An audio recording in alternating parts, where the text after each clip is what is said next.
I'm Sonia Marta, a 16-year-old writer and host of the Marta podcast, and I'd like to personally welcome you to this edition of the RV Book Fair.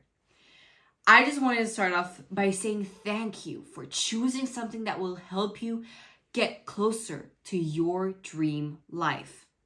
I'm on a mission of inspiring 100,000 teenagers and students of achieving their full potential and unlocking their dreams. And that's why I want to start straight off the bat with an exercise for you. And that is, whenever you can, today, but I want you to do it today, is grab a piece of paper and a pencil. Write down the 10 top things that you want to achieve that are it seem impossible for you. And based on these 10, once you have them written down, I want you to really look at them. And I want you to order them from importance of most important to you to least important. Once you have that order, cut down the bottom 5. I want you to stick and only focus on those top 5. Stay with me here, okay? And now, with these top 5, I want you to discard the bottom 3 and solely look at those 2. Now, those 2, you're going to focus on achieving in the next 100 days. Now, set yourself 100 days, not 3 months. Look at the time frame, day by day, and watch how you're gonna get closer to your dream by just shifting your perspective and choosing this approach. I just want to start off with this example because so often I come across, myself even included, with so many people that always ask me, wow, Sonia, you're 16 and look how many things you've done and how far you've come. And I always tell them, yes, you do need the determination, the discipline, the passion. These 3 are the foundations of having success. But there's one that gets so often disregarded and placed in the back. And that one is consistency. And this is where this example is going to kick in and be spot on perfect onto actually achieving all your goals that you've been setting yourself year after year on your vision board or on the things that you want to achieve. I want to tell you a quote that I came on across today while I was reading a book, and it says, an idea comes instantly and it disappears instantly. And this quote is written by Dr. Yoshiro Nakamatsu. And I think it's just amazing because I want to link into the idea that I'm a writer and I'm the host of the Marta podcast. And use this quote to instantly link you to all the people that are watching, since it's a book fair, if you're interested in literature or if you always wanted to write a book. I want to use this quote to show you and to persuade you that no matter in what field you're in, scientific, artsy, humanitarian, you need to write a book. Whether it is fiction, nonfiction, there are so many genres and we could talk about it all the time. And this is because a book can lead you so far and make you realize of the most important things. And not only this, but putting down that idea before it disappears onto paper and getting things done can show you and can give you a sense of confidence that you couldn't. My first book was published at 10 years old, and I had the luck of my mom that always came in to tell me, hey, you just gotta stick to something. She was always supportive of whatever I did. And I'm here to tell you, to pass on that message to you, to tell you that no matter what you're interested in, pick something that you like, that you're passionate about, and really put 100% of your effort in. Really see where that takes you. And I guarantee you, it will work. I've published 4 books after that. And I have a poetry book, two children's books, and one of the most important ones where it shows you my journey as a writer. And that's in Women Leading the Way, which I'm a co-author of, and it's best-selling on Amazon. And I guarantee you, this is a story of 20 worldwide women and their success stories.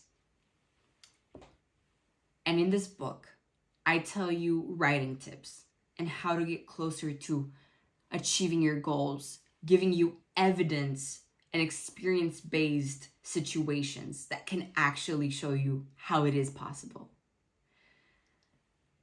I've kickstarted my first book, writing my first book, kickstarted my journey of visiting more than 3,500 children from kindergarten, students from universities, parents and lecturers from all across the globe.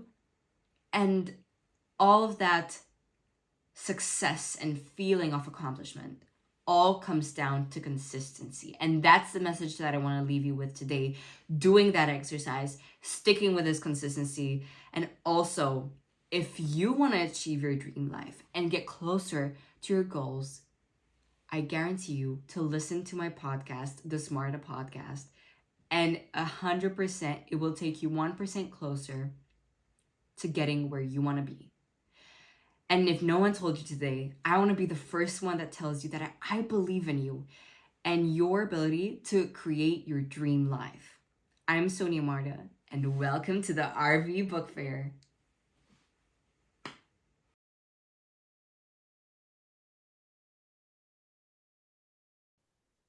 Hello and welcome to the RV Book Fair 2024. I'm your host, Lucia Matuonto, and today we are diving into a fascinating discussion on crossing genres, how authors bring stories to life.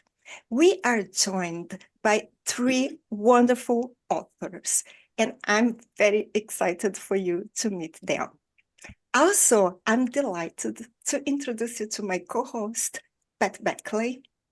Pat is the author of 8 books, a columnist of the RV magazine, and has been part of the RV Book Fair family since our very first year. So welcome, Pat. Thank you, Lucia. What a wonderful introduction. I'm very grateful. Thank you. I'm just delighted to be here. This is almost the final one of our panels that our interview panels that we're recording for the RV Book Fair, and it's been such a joy. I just love doing this because I get to meet so many interesting, fabulous authors. So thank you all for coming today. First up, we have Lulu Buck. Lulu is a dedicated public educator. Is that right, Lulu? Yes, with over 25 years of experience. And she's also the author of Sue's Sky. Welcome, Lulu. Thank you. Welcome. And next we have Julie Gareleck. Julie is a leader in the business world, a speaker, and the author of Dare to Become. Welcome, Julie. Thank you. Yes, welcome, Julie. And finally, we're thrilled to welcome Rick Incorvia. Welcome back, Rick. Rick was here last year for our panel interviews. Rick is a prolific author, blogger, and one of the writers behind the anthology Relatable Voices, which I was delighted to be included in too. So welcome, Rick. Nice to have you back. Thank you. Glad to be here. Thank you. Okay, well, I think we'll just start kicking off with the questions now. This is one for all of you. So the first person has to answer straight away, but the others have got time to think, which is lucky. So the question is, your books and projects are drawn from deeply personal experiences, mostly. Can you share a pivotal moment in your journeys that led you to write your stories or to take up your current roles? Let's start with Lulu. You got the short straw. Perfect. Oh, thank you. Yes, I wrote Sue Sky because it's a challenge to really teach inclusion, acceptance, good friendship, good community, sometimes with communities that push back on this type of work. So Sue Sky was written in really helping educators teach that acceptance and inclusion in the classroom. It's there's an entire curriculum that accompanies Sue Sky to teach friendship, bias when kids are aware of their biases and how judgmental we can be at a younger age. That's when true change really does happen. And they go in order, and then we teach anti-bullying and we teach identity. And the showcase lesson through the identity lesson is painting your own sky. So Sue Sky is teaching acceptance and inclusions through the metaphors of skies. And therefore, that's why it's so strategic. There's no people in it. So it really can't, so no one can really push back. And so the conversation is purely discovery through the students on what they want to talk about when it comes to inclusion and acceptance.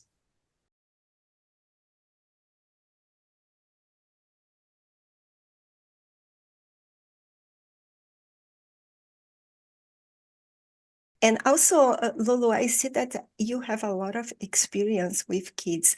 Was it difficult for you to start writing for them? I don't think so, but I'm asking anyway. No, being an educator for now 26 years, you just come across a lot of children literature. And so you really know the expectation and the standard of what kind of literature can be in a classroom. So when I was writing, I just kept that in mind. I also worked for the Colorado Department of Education in evaluating curriculum. So that experience also helped with what was appropriate and writing for children. And then I released that book also in Spanish because I wanted to hit more bilingual classrooms also. So El Cielo de Susana was also released in as the counterpart of Sue Sky in English. Wonderful. Can I just say that I know it's not my term, but that sounds like such a fascinating concept to have no people in a book, but just to have skies and stuff. So now I've got to go and read it. So that's good for you. That sounds wonderful, Lulu. Thank you. Okay, Lucia, your turn. Now, my question is for Julie. Julie, can you share with us when did you decide to start writing books and promoting them? I mean, you wrote just one book. So when did you decide that was the time? Now I want to write a book and share my knowledge with others. You know, I've always wanted to write a book. It's been one of my life's goals, and I probably started this book 4 times over the last 20 years, but never got past the first page. But in 2022, I'd reached 13 years in business, and I found myself stuck. And I was looking for inspiration. I was looking at business books and trying to find an inspirational story, but they were all about like the $100,000 side hustle or the billionaire next door. And I couldn't relate. I really was looking for something to give me comfort. And so, being an avid writer, I sifted through journals that I'd written from childhood. So, from when I was 16. And it was in the process of reading through 30 years of life experience, business experience, that I actually found the words to write Dare to Become. And it really is a collection of personal stories, professional stories, things that I've encountered in my career, from working for my parents' restaurant in Gettysburg, Pennsylvania,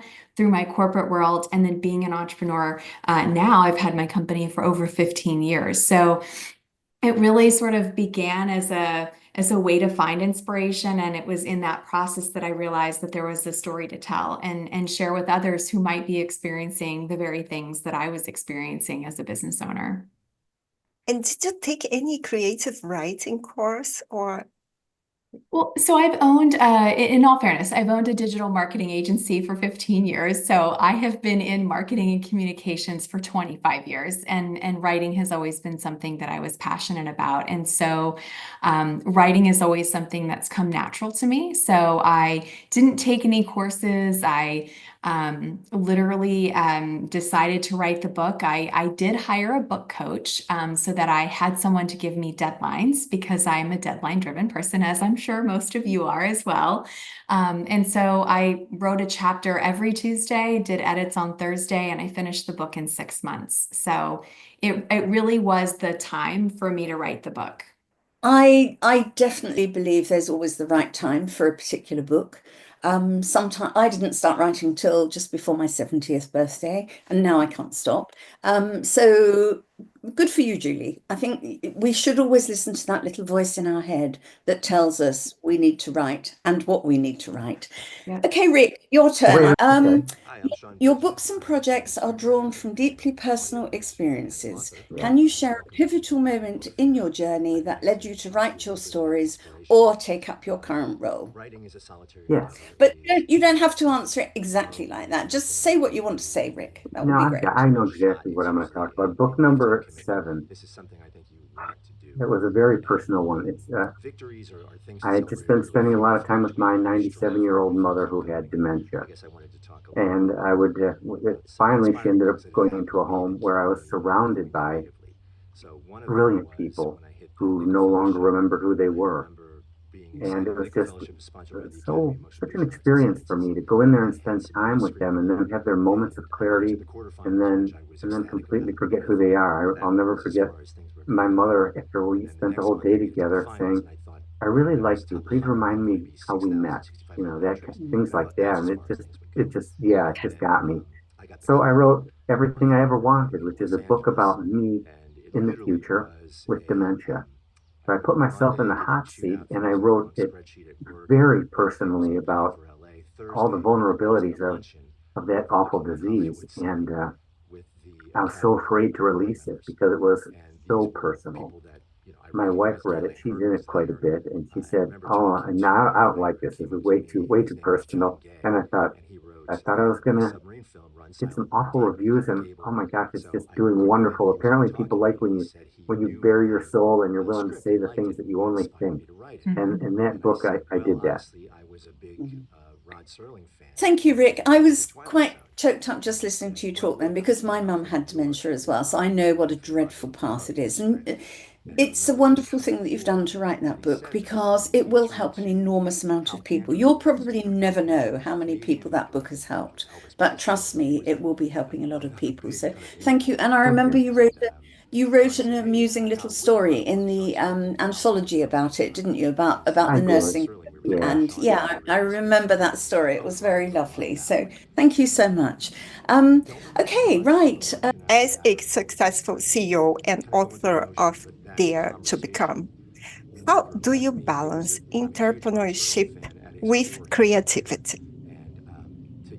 It's interesting. So the business side, can be analytical, but I'm in a creative industry. So if I've taken all of the personality tests, and believe it or not, I'm like halfway in the middle. So I'm like 51% on right brain, 49% on left brain. So it's definitely hard to balance. But I look at this book and it being more of the creative side and the coming up with now my personal brand after having built a company.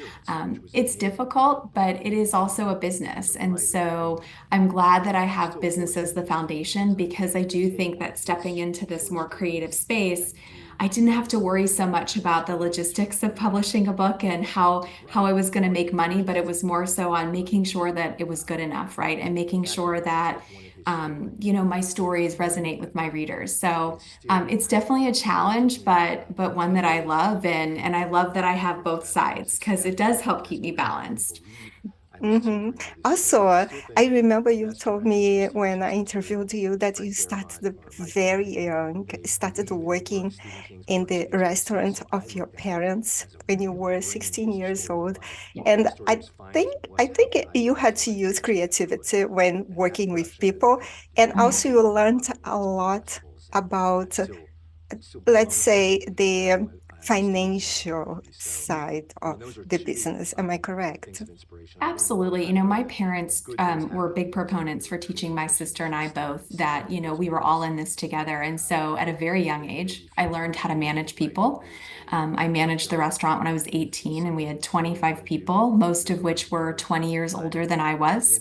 And I had to go from being this angsty teenager who just wanted to hang with her friends to someone that was expected to do more and to grow into this role of not being the boss's daughter, but being part of the family that was building this business. So I learned the financial side, the people side, the customer facing side, right, of dealing with customers. And so it almost felt like I got an MBA before I even went to college. So it was, looking back though, it was one of the greatest experiences I could have ever had because it really did set me up in my career, right, to handle the things that came.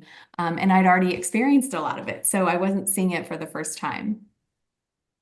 Wonderful. Congratulations. And I think your parents obviously did you a huge service by doing that. But at the time, as a teenager, you probably didn't really appreciate it. You probably, as you say, would rather be with your friends. I think as you get older and you look back at your life, you realize all the people that have had an influence on you in some way without you even realizing it at the time. And it's only when you look back and you think, oh, and it's a wonderful thing. And yeah. So thank you for that, Julie. That's great. Lulu, the next question is for you. Your work as a writer and advocate often blends storytelling with important social issues. How do you make sure your stories are impactful and engaging for your readers, especially as they're young readers, which is obviously a totally different market? Mhm. Well, my illustrator is very talented, and so the illustrations help as well. Usually when we open up a children's book, it's digital, it's very plain, and the uniqueness of my books are all canvas paintings. They're paintings, and it brings out this inspiration in children when I'm reading the book and they see the skies change with the added color. Sue, her sky changes with the addition of the friends that see the sky in different ways. And so every page that I turn to hear the oohs and the ahs from children is always really inspiring, that we know we created something pretty inspirational for kids. And especially when I get to the very last page, when all of the skies are blended together, because when we accept people for their authentic selves, they truly add color to our lives. They add this value, color, their families, their traditions. And so that is a message throughout the book that I reference all the time with the kids. And then when I get to that very last page, oh, the oohs and the ahs from the kids are just, it's really, really inspiring and super fun. And that the messaging of the bullying also I always bring and surface. And so I'm actually writing a second edition for the book because I learned the hard way to include all of those questioning prompts and that conversation for parents so they can have that conversation with kids as they're reading the book with story time. So working on that second edition and getting those lessons and prompts and questionnaires to parents so they can continue that conversation at home. I think it's a wonderful, wonderful concept because I know I still remember things I was told as a small child, things that got into my head. Like when I used to go to Sunday school and we sung that hymn, Jesus died for all the children of the world, red and yellow, black and white. All are precious in his sight. Jesus died for all the children of the world. That is still, as you can tell, firmly embedded in my head because I didn't expect to say that this morning. So I think you're doing a wonderful thing because I think to teach children at that really, really young age is very special. I just have one question. After you've read them the book, do they all want to start painting skies? They do. We paint skies together. That's the identity sky that we do together. And we hang them all together to replicate the last page of the book. Together, we're much more colorful. Together, when we're nice. I even reference one of the phrases in the book is "that's okay." So when I read the book, I tell the kids, "I need your help reading the book." And they're like, what do you mean? I was like, when I point to you, you're going to say, that's okay. Because it's okay to be different. It's okay to have a different language or different skin color. And then that too, like you said, engraving that message in the children's head that it's okay to be unique. It's okay to be different. And they all say that. It's so cute when they're even in conversing and they're like, I don't know if this looks good. And they're like, that's okay. And that is Love it. okay. So they just repeat that message to each other, and that's the difference of that it's making, is it's creating kind communities with children, and that's the most rewarding work in creating something that is really shifting communities to be more kind. And Lulu, we see the passion you have with Yeah. for the Yeah. kids with your work and for your work, and it's very commendable, your work. I really admire people who are educators. We need so many good educators, Yeah. more than ever. And Rick, I see that your latest book is The Wrong Side of a Glass. Am I correct? Because every time we speak, you published a new book. So Yeah. I Well, did. I published the newest book. It's actually called the Magical Golden Whistle. I even have it right here. It just released it this last weekend. you And have a new one. this one's about bringing imagination to children and bringing the magic back. I've noticed living in a very technological world with technology, the skill set of being imaginatory is being lost with kids. And so when I read this book, we talk about magic and kind of blending reality with the imagination and talking about what happens in this magic book. And there's a lot of creative writing at the very end. There's some prompts for children to write. I learned the hard way to include those lessons in the back of the book so parents can do that creative writing with their children. Wow, so many books. So, and Rick, tell me about your book, The Wrong Side of a Glass. Well, The Wrong Side of the Glass is not the last one. There's a sequel to that, Toe the Line, which is about, it's a sequel to The Wrong Side of the Glass. Gwen, so my first book was, sweet touching, the mom dementia one. This series is not that. This is a beautiful woman with intermittent explosive disorder. And we all have known that person who you accidentally anger and they do something awful, whether, hit you with a pan, whatever, and they're apologizing. I'm sorry. I didn't mean to do that. And this is just a brilliant, scary woman who gets herself into trouble, a lot of trouble. And she thinks her husband was seeing another woman. He blames murders on her, and he ends up taking her place in jail. And it's just a series that has gotten such wonderful reviews. I'm thrilled.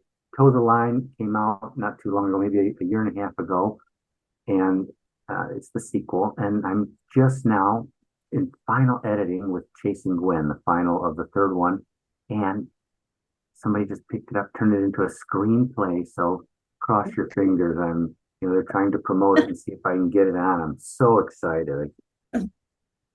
Yes. I think that's every author's dream, isn't it? To have someone want to make your book into a Yes. screenplay. Yes. Well Congratulations. done, Rick. Yes, you must Thank keep you. us informed on that one, because that's hugely exciting. I think if we got someone from our own community, I know Lucia already has because she interviews so many people, but someone from our own community, if we hear they're having a screenplay, it kind of lifts everybody, because then everybody thinks, wow, that could be me. It could be, So right? that's You always think exciting, it's Rick. somebody else. Yeah. Exactly. But Lulu, That's- what was your key saying that you always had the kids say? It's okay. Okay. And for me, mine is, why not me? Yeah. It Exactly. could be us. We could do it. Yeah, absolutely. Okay, right. Well, this is such a fascinating conversation. I could talk to you all day, but I guess you've all got things you need to do. So let's carry on. The next question is for Julie. Julie, Dare to Become is such an empowering story of entrepreneurship.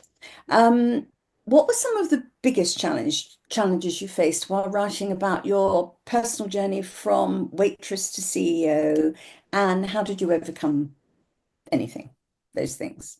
Yeah, so I found writing the book to be very cathartic. I do think reliving decades of challenges and low points and high points as well.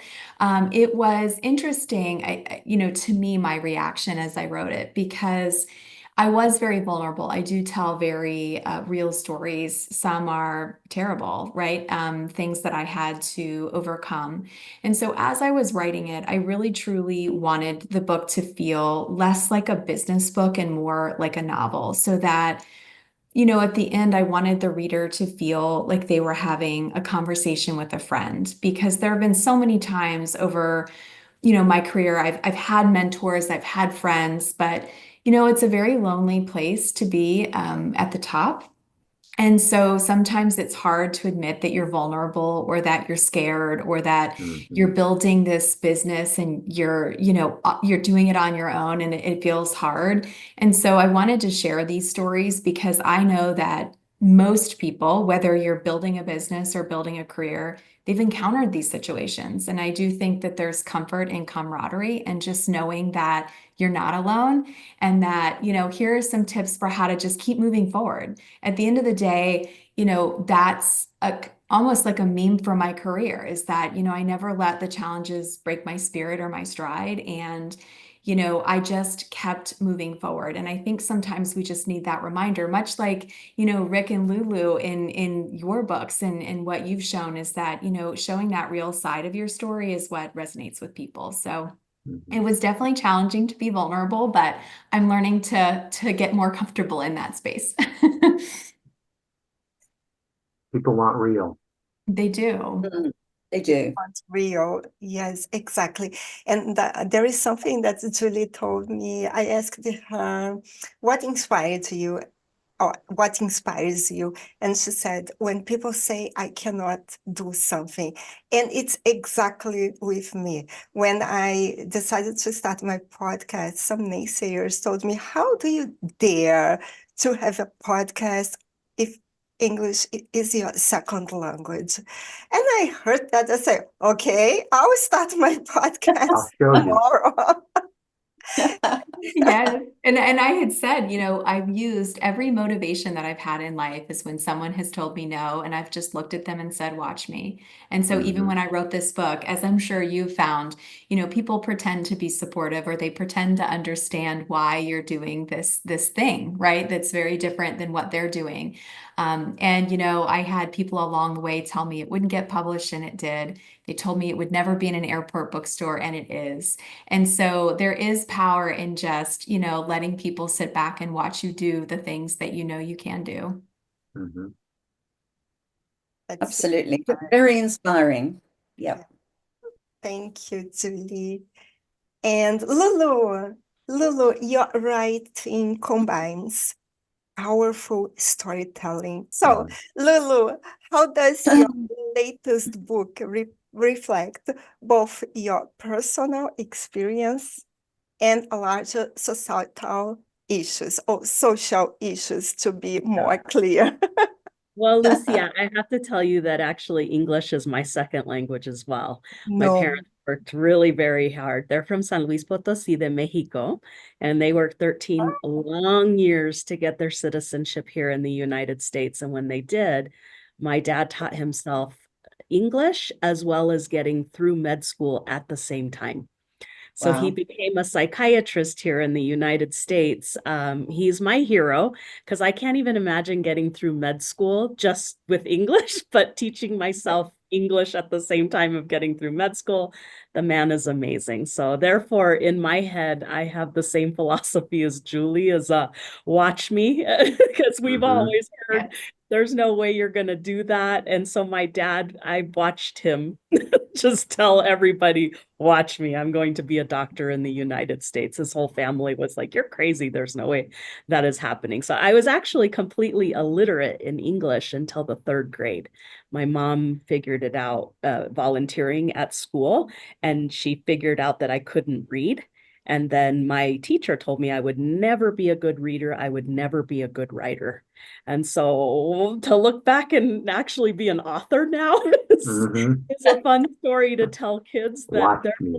they're just like, wow, that is very crazy. I was like, it is. It's been very crazy. With this newest book, it was actually a childhood dream of mine to find this magic gold whistle and blow it 3 times.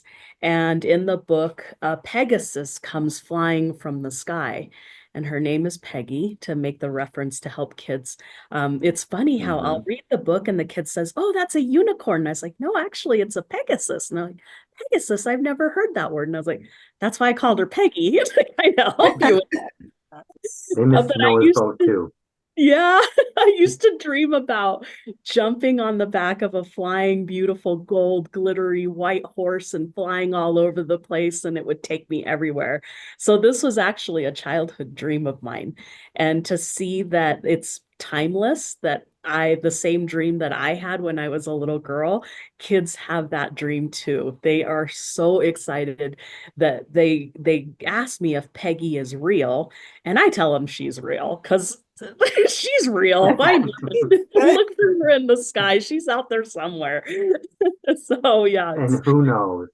yeah, you Yeah. never know. That's what brings magic back for kids too, and that magic is so important. We're losing that. Kids are losing that childhood innocence. Like the Easter Bunny and Santa Claus, and they're finding out that Santa Claus doesn't exist way too young. And so I just want to bring that magic back for kids. Yes, this is a pity. I remember when my daughter told me, "Mom, there is no Santa." I know because my friend told me. I was like, Yeah. "Oh, I can't tell this to other kids." So anyway, I think that's such an awful time in your child's life. My daughter's 30 now, and I remember when she was, I don't know, 9 or something, and she came home from school and she said, "Well, Sophie and Sam say that Father Christmas doesn't exist." And I just thought quickly and I said, "Well, darling, it's up to them. If that's what they think, they're going to be a bit disappointed on Christmas Day if he doesn't stop at their house." And she managed to keep believing for about a year after that, because I kind of reinforced the whole idea that actually because I didn't want her to stop believing. For me, it was really special. So I think, yeah, I think you're doing a wonderful job, Lulu. It's such a good job because as children, children need to be able to dream. I was a little girl who grew up in a very poor family. We had nothing. We had no car, no holidays. We didn't, it wasn't like being poor these days where you have to have a flat screen TV and leather sofas. It was a different kind of poor back in the 1950s. And I had dreams. I used to go to the library and get all these books. And, I was going to be Marie Antoinette, and I was going to do this, and I was going to do that. And until I realized she had her head chopped off, then I wasn't quite so keen to be her. But, kids need those big dreams, because otherwise they grow up into very disillusioned adults, I think. If we could carry on this panel all day, we could put the world to rights. We could forget all the nasty stuff going on in the world, couldn't we? We could just, the 5 of us could just sort this out, but sadly, we don't have time for that. We're near the end. So the next question is for all of you. I will ask Rick first, I think. What's next in your writing world, or any kind of world, for all of you? Do you have any new upcoming projects or books or works in Well, progress? my next book is, again, it takes place in the future, and it reflects back to this COVID-19 bit that we had, and everybody got the shots, and apparently there was some woman scientist behind. When you got the shot, it was a gene, it changed the genome in women, and 30, 40, 50 years in the future, women are now the bigger, stronger species. Everything has changed. That's good. Women's sports, women are dominant, stronger than men. They are now 7 feet tall, and men are more like 6. So it's quite a world where everything is different. You could imagine all the different places that goes with. and Wow. you should see the book cover. When I saw it, I couldn't believe, because there is a woman and the man close to her is Well, like, he's good and strong right next to her, but she's a good foot taller than him. Mm. And it just carries on from gene to gene. The women are now protected because, well, they're in charge now. Anyway, I think it's going to be quite interesting. I'm not all the way, finished at all, but boy, it's going to be controversial. I know, because of course men get jealous. You know how we are. So there's Yeah. the dark circles of how do we get this back? How do we regain? But I want to read this book as soon as you publish it. Me too. Me too. Let's join the queue now. Yes. I don't want to give you guys any ideas. Can't you just be the same size as us and we'll all be equals? Can we do that? Yeah. All right. Sounds like a perfect plan to me. Well done. Well, do keep us in the picture so we know exactly sure when will. there will be, I can guarantee you, Rick, there will be an enormous queue of women wanting to read that book. Oh, yes. Well, I'm going to need to talk to a lot of you to get good ideas and make sure that it's not from a man's point of view only. You know what I mean? Yes. Mhm. Yes. Yes. Oh, well, you've got lots of guinea pigs here. You've got Mhm. 4 of them here already, so Yeah. Thank you. And Lulu, may we have your plans, your what you've got going on in the future? I am always writing. I cannot stop. It's become an addiction almost. And Mhm. it's become such a sanctuary too, is just to sit and write. And so I've got so many things going on, but I'm hoping to turn the Magical Golden Whistle into a series because the kids are giving me so many cool ideas on places that they would fly to and things that they would want to experience, and they're turning into book ideas. I also have a prequel on how did the Golden Whistle even come about, and having that conversation with kids is equally inspiring as well. And so there's a lot. And then I'm co-authoring a book actually with an assistant principal who wants to redirect behavior that we're seeing post-COVID. It's the behavior that we're seeing from students and kids is a little bit bizarre, and we want to bring that into a story. And we're putting it under the umbrella of the word kindness, and it's all going to be about kindness and how to be not just kind to other people, but kind to yourself and kind to the environment, and really just an element of kindness. So that is co-authored with an assistant principal. I'm super excited. The book is finished. We're just working with an illustrator to get it out there to the world. Lulu, you always take it one step further. Yes. You're not just kind to other people, kind to yourself, kind to the earth. Yeah. You always do that one step more. I love it. Thank you, Rick. That's some kind words from you. Thank you. That's a Yes. compliment.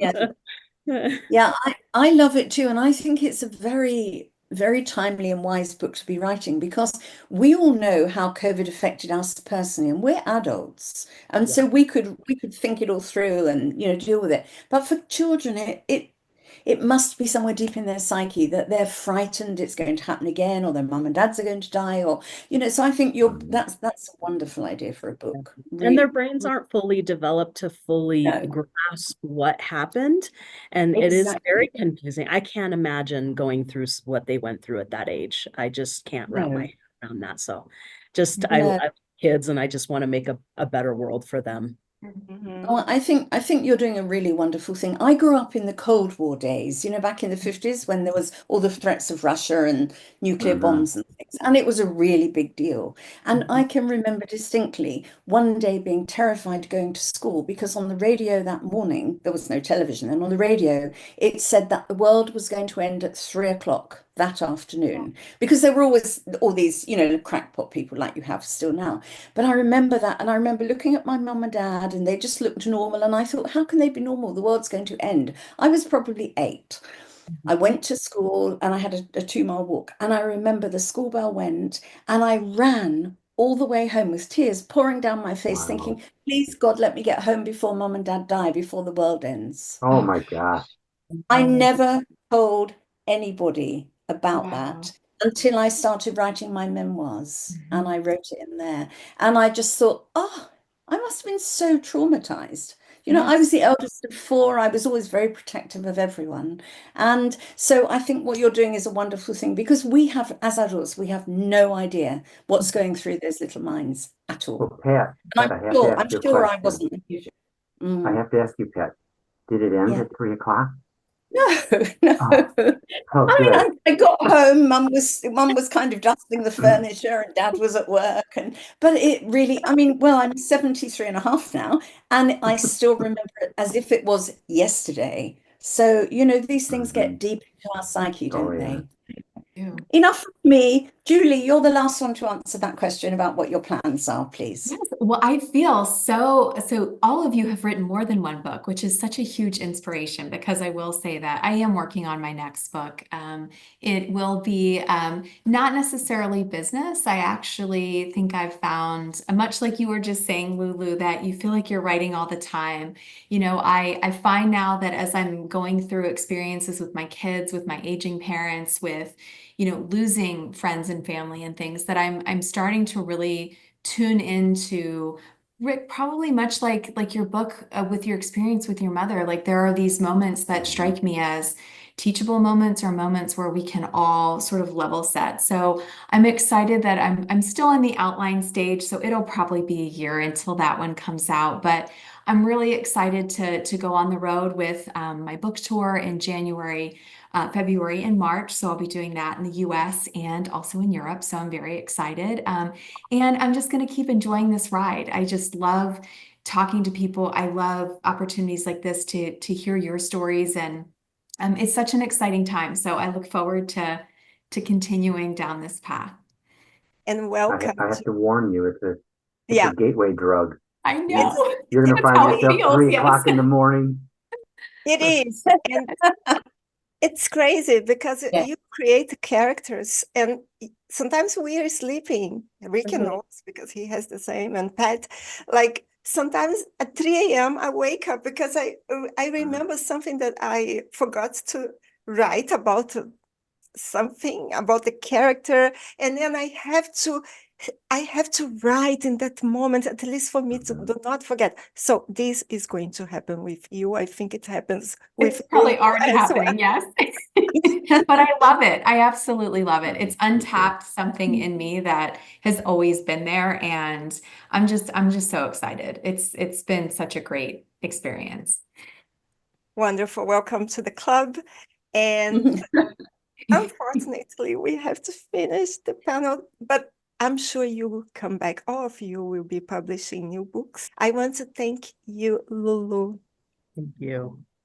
Julie, and Vic for sharing your beautiful stories. It's been inspiring, very inspiring.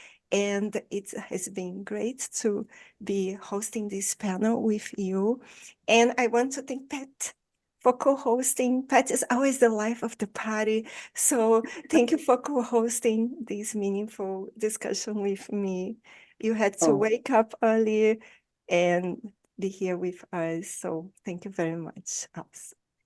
Thank you so much for inviting me, Lucia. It's been an absolute joy. I have loved meeting you all and talking to you and hearing about your stories and your journey. And I hope our paths cross again. It's really been a pleasure. I would be very happy to talk to you all day. So thank you very much. And thank you, Lucia. Yes, welcome. And thank you all for joining us at Uncut with Lucia, hosted by wordauthors.org. Be sure to check out the works of Lulu, Julie, and Rick. You can also download our free magazine and learn more about our guests and their books at www.relatable-media.com. Thank you so much and see you next time.